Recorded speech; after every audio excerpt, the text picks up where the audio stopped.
Hey guys, welcome back to the channel. Today is episode 18 of the trailer camper conversion project. We've decided to start calling it episodes instead of days because this past few days he's actually been working on the camper while I was at work, and what we've been trying to do is get something done, like 1 hour here, 1 hour there, and so it's not really one full days of work, and which means we don't have enough footage for one episode. In that case, we're gonna be filming footages here and there, and going to make at least enough clips for one full episode, and therefore from now on we're just gonna call it episodes instead of days. Yep, sounds good. Kyle is going to update us on what we have done so far. Over the past week or so, we haven't been able to work on it very much, just working at our real jobs and other things. So we're back at it today, and what I've gone through and done is staple up all of the, or most of the electrical wires, so it's no longer a flailing spaghetti monster, it's a restrained spaghetti monster. We ended up getting the DeWalt tool that we mentioned we might get. I'll grab that. Really love this thing. It's a cable stapler. It uses insulated cable staples. Absolutely love this thing. You can just go through and click, click, click. You do have to be a little careful because it does pierce the wire every once in a while, rarely, just when you're not paying attention. So, you know, in that case, I cut back the Romex. I check each of the wires to make sure they haven't been pierced, their insulation hasn't been pierced. If so, if they have been pierced, I'll wrap them up, and then I wrap the whole thing up and restaple it. So, very rare. Out of like the 200 staples I've driven, it's only happened twice, and both times it was my fault getting used to the tool. So, it's wonderful. It works for MC cable as well, the armored cable. Great, love it. I don't have any more to do, or I'd show you one real quick. But right now I am just tracing the wires for the three-way switch. So unfortunately, when we wired this first set of switches over here, they didn't all translate exactly to the positions that we needed them in here. So this left switch I've decided should be the left switch over there. This second switch should be the second switch, so on and so forth. So I just finished tracing them and marking them. And now I am getting ready to figure out what this wire is, and then I'll run a few more wires to where they need to go. I replaced the 3-gang box that was here with a 4-gang box, so that way all the switches from that other one are over here. I've decided to make this one the pump switch, so I actually switched out the switch. This is only a 15 amp switch. I ended up getting a 20 amp switch for the main cutoff, so it's over here. It's got a weird format to it. It's indented the wrong way, so it doesn't really sit perfectly in there, but because I chose a spring cover, it's not gonna make that much of a difference. So yeah, this will be the main cutoff switch here, which is now a 20 amp switch. And I have to run the wires for this pump switch, so that when you're getting into the shower, obviously you switch it on. When you're done, you'll switch it off. What I need to do is run a power cable to it. I'm thinking about just patching the power off of that outlet down there, running it up through here, and that'll be the power in, and then it will go to actually an outlet. I know that sounds weird, but this switch will go to an outlet that faces to the outside with a weatherproof box on it, and the cord for the pump that's in the truck that marries up with the tank will plug into that. So when you flip this switch, power will flow to the outlet, which will then go through the cord to the pump and start the pump up, basically. Last night in the dark, actually, I cut these holes, one for the power inlet box to bring power into the camper, and then 2 for the outlet box. This is going to have a regular house outlet in it. Well, it'll be a water resistant outlet actually, with a weatherproof cover. I'm going to pull the split tab in the middle of the outlet, so that way each plug can be controlled independently. One of them is going to be power out, just general power out. You want to plug in a light, a cooker, a stove, or whatever. The other one is going to be switched, so that means the outlet will go to a switch.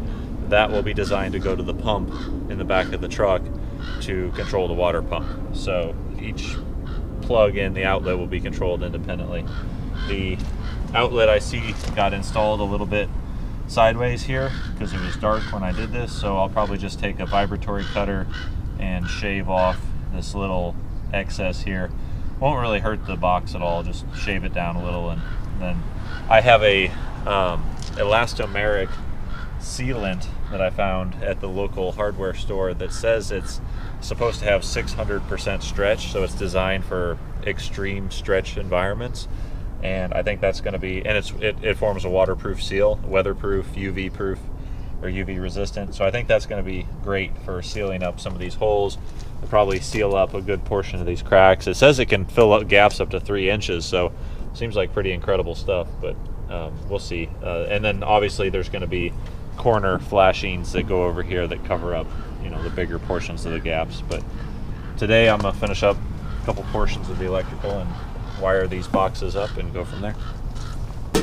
So up here we have the main breaker box. I realized I hadn't planned in a breaker. Yes, we have a main cutoff switch, but in the event of a power surge or something crazy happening, it would be really nice to have a breaker. So this is up there. The wires to it are run, but I accidentally, in my rush at the hardware store, I bought the wrong kind of breaker. I really wanted a GFCI one, but this requires a special kind of box, or a different kind of box than what I have. So today when I go back to the store and I'm at the shopping center to pick up lunch, I will pick up the right breaker and get it in there. Would have been really nice to use this one, but I think we'll be okay with the others. All the outlets are GFCI already, so it should be fine. Put that up there. The spaghetti monster has been tamed for the most part, so it's all tacked up everywhere. This will be the pump switch. Just got to run the supply wire from this outlet up here, and actually, now that I think about it, I might actually be able to splice it off the end of this, or no, because that's going to be switched. That'll be switched as well. So yeah, I'll have to take it off the outlet, then it'll run over there. The electrical part of this project is taking a long time because it's not as simple as cutting and nailing. And also, we didn't really have a plan going into it as well, so it was sort of organic discovery process of what switch should go where and what components we should use. So yeah, I mean, it's when we, like I said, when we planned this camper, we literally didn't have a plan. We just planned, oh, let's enclose the trailer and go from there. So we didn't have a blueprint or anything. We just think of it as we go along. So yeah, so far it's working out okay. It just takes a little extra time. Yeah, it does take time because we didn't spend all that time in the planning. There was no planning mode, I guess. So I've got the elastomeric stuff in there now. It's supposed to be able to stretch 600%, so we'll see if it lives up to its reputation. This one is all done. These outlets are controlled independently. So the front one is for the pump that goes to the pump switch, and then this back one is just power out. So it'll always have power coming out of it in case you want to plug in anything outside. This one, and for both of these, I got to put the trim around them still.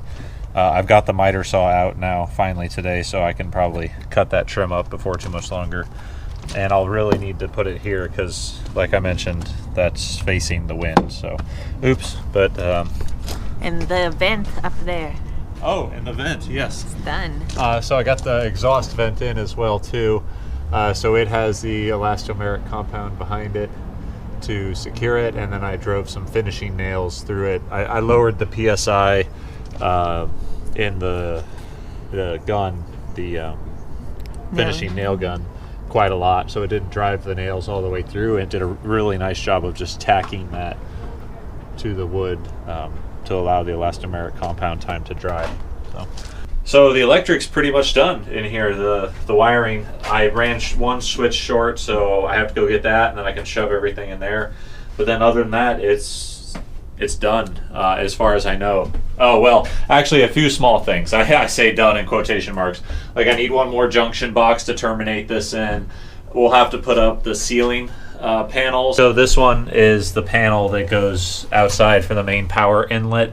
It's I've caulked the crap out of it so that it is just watertight. And then up here, I got a pin for the breaker box and I got it all installed. Still have to get the right breaker, but everything's installed in there and everything's wired up now. So, and then I wanted to let this elastomeric compound dry a little just before I start attaching it and wiggling it and stuff. I didn't want to accidentally wiggle a hole into it or something like that. So I'll let it dry for a day or two, and then all I have to do is get pipe clamps and pipe clamp all this together. So it'll be one pipe clamp there against the fan, one here, and that'll be it. So, yeah. And then today we're working on the door because we're at the point of working on the door. So the ground was very wet earlier, so everything's up on the grate here. But this, I found out that the wall deviates just a little bit out, just a little. So I shimmed it up, and now this one's done over here. So I went through and I put in a bunch of timber locks, which are big lag screws, and this void will just be filled by something foam, ridge guard, probably foam with an elastomeric seal on the outside. So no big deal there. In order to make them even on both sides, I figured out the length of the distance between the bottoms, which I knew to be the smallest length, and then I cut two boards, two 2x4s, so this one and this one, that are perfectly the same length. Put this one on the bottom, put this one on the top, up there. I set it up on top of the clamps, and that helped me gauge the distance on either side to make sure that the door structure wasn't totally deviated to one side or the other. So these should be hopefully perfectly straight in relation to where the door is going to go, and the hinges will get set in here. The door will close, it'll open, it'll be all good. And then I'll have to cut out a few notches down here for like where the grate closes, but I can just do that with the vibratory cutter, so no big deal there. Okay. This is one of the doors. I used treated plywood, and I put a 2x2 on all sides of it to keep it straight, and then I ran a diagonal like you would on a fence gate for support. And now what I'm going to do is put in two 2x4s, one over here to help support the locking mechanism wherever I end up putting it, and then another one over there to help support the strap hinges wherever I end up putting those. So I'll do that right now. How come you didn't slant the other one? Because it's not critically supported that it fits perfectly. This one has the hinges, so it has to fit exactly. I see. This one is just supporting a locking mechanism somewhere in there.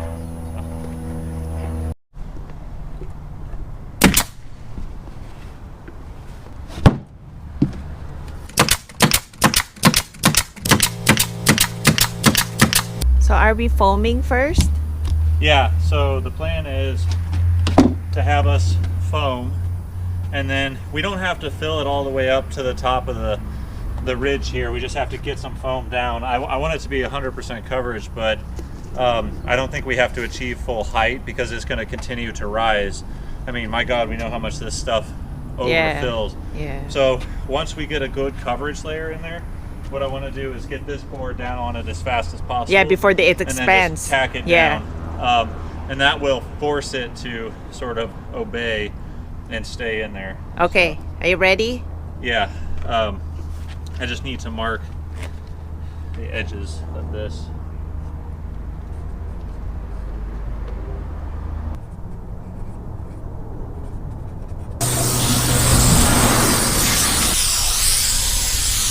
Okay. That's expands like 5 times the size, so be careful.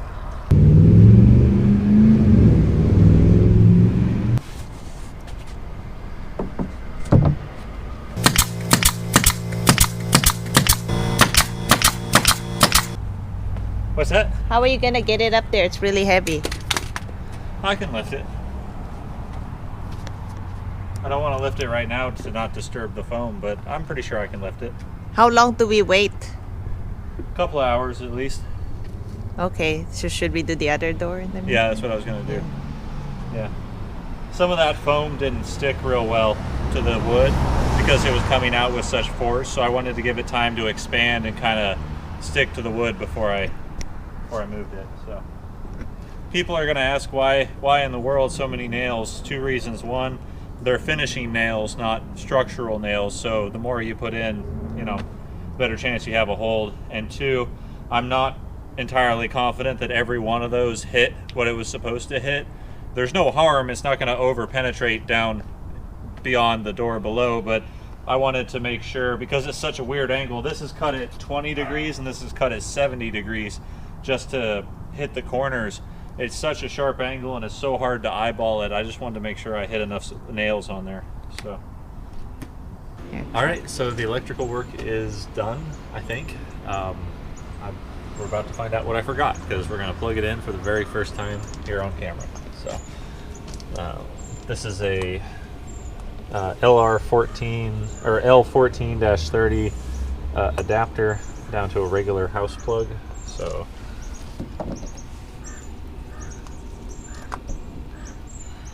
there we go, and here we are.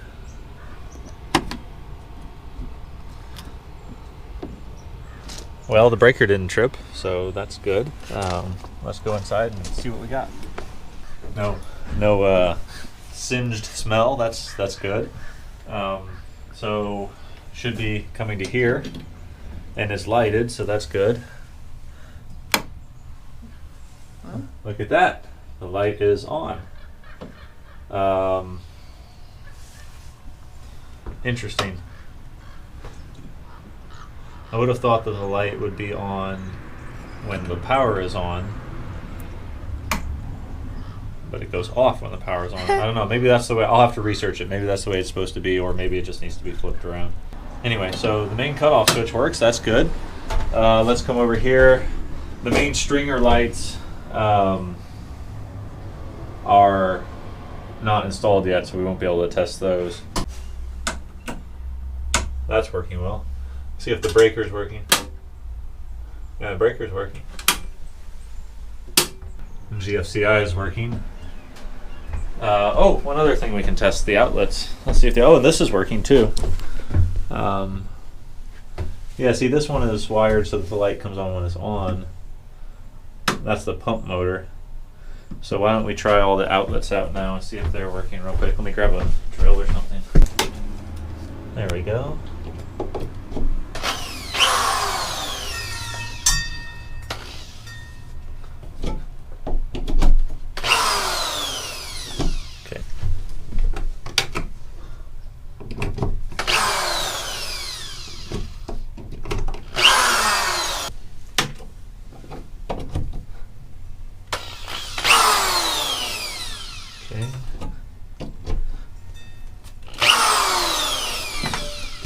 Okay. They're all working. Now let's try the outside one. There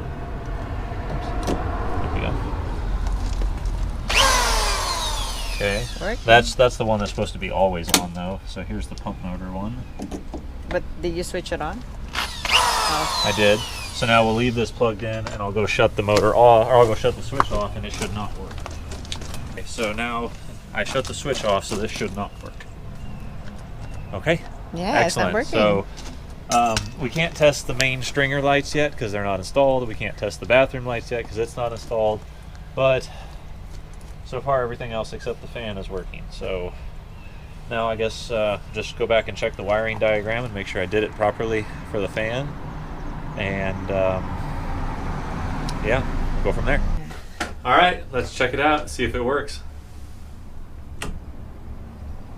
And there it goes.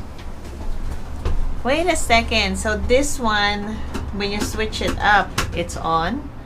Yeah. But when you switch the other one, oh, you know what? It doesn't matter because you can turn it off here, but you can As turn well as there. Yeah. Yeah, so it will be on and off no matter what. Yeah, there's a way to make the default position on like up and off, down and stuff. I think I must have switched around the color of the wires. Oh no, wait, remember I did. I told you I switched the reds and the blacks, but I remembered the mistake and I continued it over here. So actually, I don't know if that makes any sense or not. No, not really, because they both control the same. So, for example, if I turn this on here, it'll be on the on position. But then I can turn it off here, it'll be on the down position. Yeah. It will be off, but then this would still remain in the on position. Yeah, you're right. Yeah. It's a three-way switch. Yeah, I forgot about that part. That's why I was confused. I was like, oh. Huh. So the that's- fan works now. What happened? That's low. Here's high. Oh. Oh, wow. That's really blowing. But you should do the high setting. When we're low, because when we're out in the woods and we're trying to heat this camper trailer thing up, this is exhausting the hot air. So the more hot air we exhaust, the more the generator has to work to power the heater to heat the new air back up again. So you just want a little bit of air circulation to keep the air fresh and, you know, not suffocate. Although I very much doubt that this thing is airtight, but you know, at some point maybe we can look into putting in like a filtered clean air in vent or something like that. But for now, it'll draw the air in through the cracks once it's all sealed up and everything. So I don't want to hook this up yet because the elastomeric flex compound is still, I mean, it's drying. I was worried at first, but it is drying. It needs a few days, and I don't want to be messing with and manipulating that tube while it's still wet, and in case I dislodge something. So once it's a little more cured in a day or two, I will go through and put that there. So for now, You can install the door now. let's test the light and make sure it still works. Oh, I'd say it works. Ow, jeez, now I'm seeing spots. Yeah. I think the door now. So, as far as I know, the electricity is done. There is just that one weird thing with that switch over there where it lights up when it's off and stops lighting up when it's on. But I'll have to look that up and see if that was the way it was designed or if I just messed up the wires. Probably just messed up the wires, but it's okay. Hey guys, so this is all we have for episode 18. It's actually a compilation of 5 days worth of work. On and off. On and off, For yeah. a little bit here. It's a little actually bit there. not a full day's worth of work each time, and this is why, like I said before, that we decided to just do multiple days in one episode because we don't do full days worth of work. And if you guys have any questions, feel free to leave comments in the comment section below, and I hope you guys liked this video, and if you did, please don't forget to like and subscribe. We actually got a lot of stuff done, and we have more to come for the next episode, and we'll see you then. We're getting close. Yeah, right Getting safe close. everybody. Bye. Bye.